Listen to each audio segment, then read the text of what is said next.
For 2,000 years, we have blamed a single night and a single fire for erasing the greatest library in human history, but the true account of how that knowledge disappeared is far more unsettling, and far more familiar. Every ship that docked at Alexandria's harbor faced a choice: surrender your books or never leave port.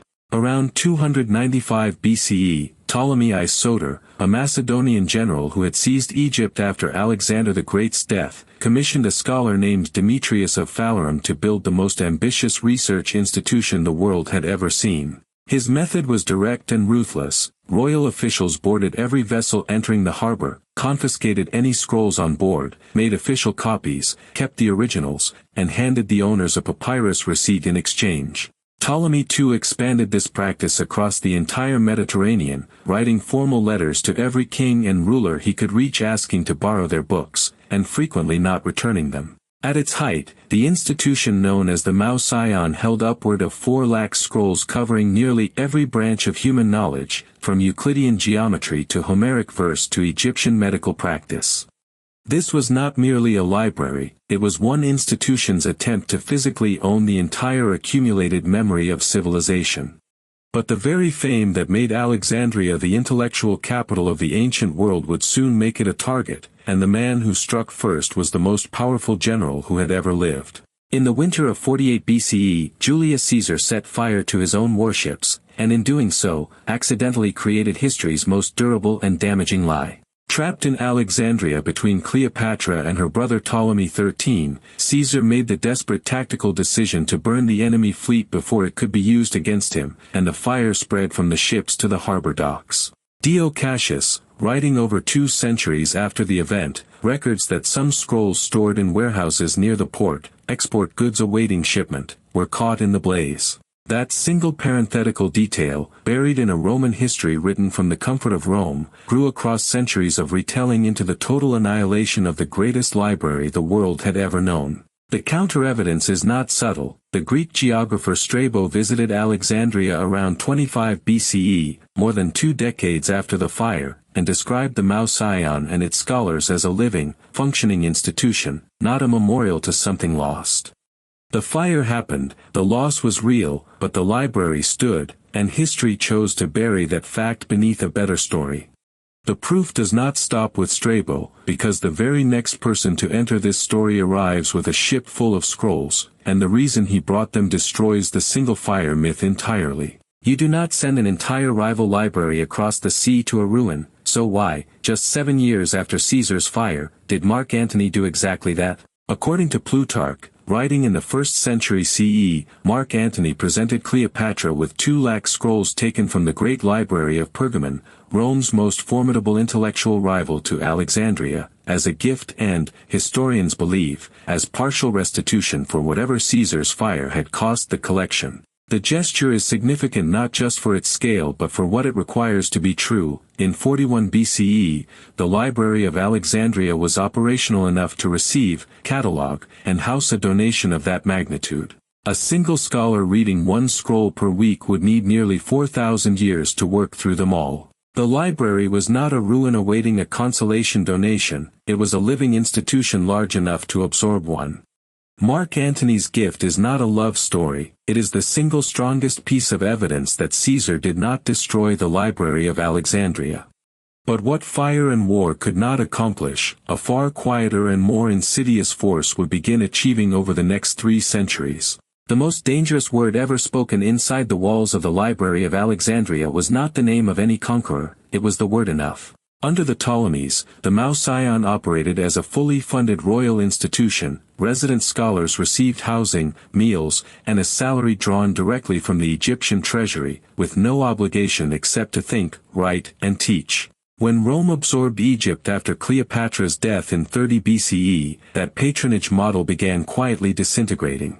Roman emperors still nominally funded the institution, but by the 2nd century CE membership had evolved into a social appointment rather than an active residency, and the center of Mediterranean intellectual life had drifted toward Rome and Athens. The books were still there, stacked in their cases, but the institution built to preserve them was hollowing out from the inside. The library was not burning, it was being starved, scroll by uncopied scroll, by a civilization that had decided its knowledge was safe enough. And then a military catastrophe almost completely forgotten by popular history physically destroyed the very neighborhood where the library had stood for nearly 600 years. 3 centuries before a single Muslim soldier set foot in Egypt, a Roman emperor fighting a purely Roman war demolished the very district where the library had stood since Ptolemy I built it. In 269 CE, Queen Zenobia of Palmyra, who declared herself heir to Cleopatra and governed an empire stretching from Egypt to Asia Minor, led her armies into Alexandria and held it against Rome. When Emperor Aurelian retook the city in 273 CE, the fighting concentrated in the Brucheian, the ancient royal quarter of Alexandria where the Mouse-Ion had operated for close to 600 years.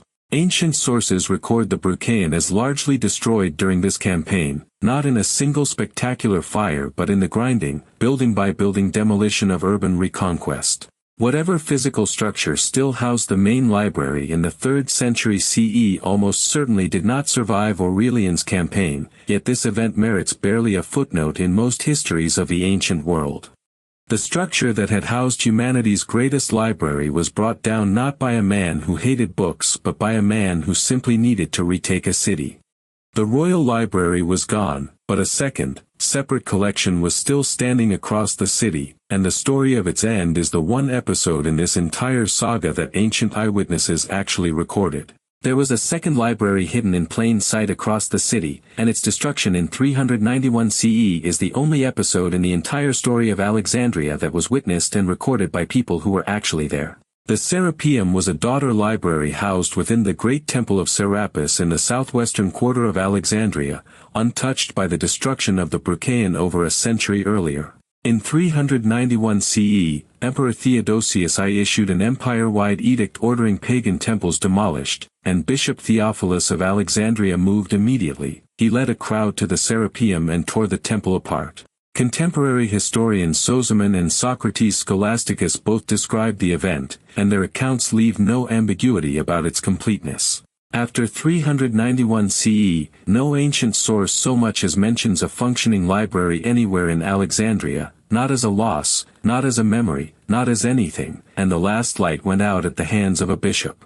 The final act of destruction at the Library of Alexandria was carried out not by a foreign invader but by the city's own religious leader, and it was cheered rather than mourned.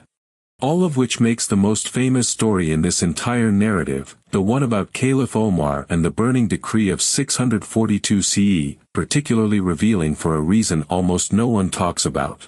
The most repeated story about the Library of Alexandria's end, that Caliph Omar ordered every scroll burned in 642 CE, was first committed to writing approximately 570 years after it was supposed to have happened. When the Arab general Amr ibn al-As conquered Alexandria for Caliph Omar in 642 CE, the legend holds that Omar declared books agreeing with the Quran redundant and books contradicting it heretical, so all should feed the city's public bathhouse furnaces for 6 months. The story is vivid, morally charged, and almost universally rejected by modern historians. Its earliest known written form comes from the scholar Ibn al-Kifti, writing in the early 13th century, roughly 570 years after the alleged event, during the era of the Crusades when attributing barbarism carried obvious political weight, and Muslim and Western historians alike now regard it as a fabrication.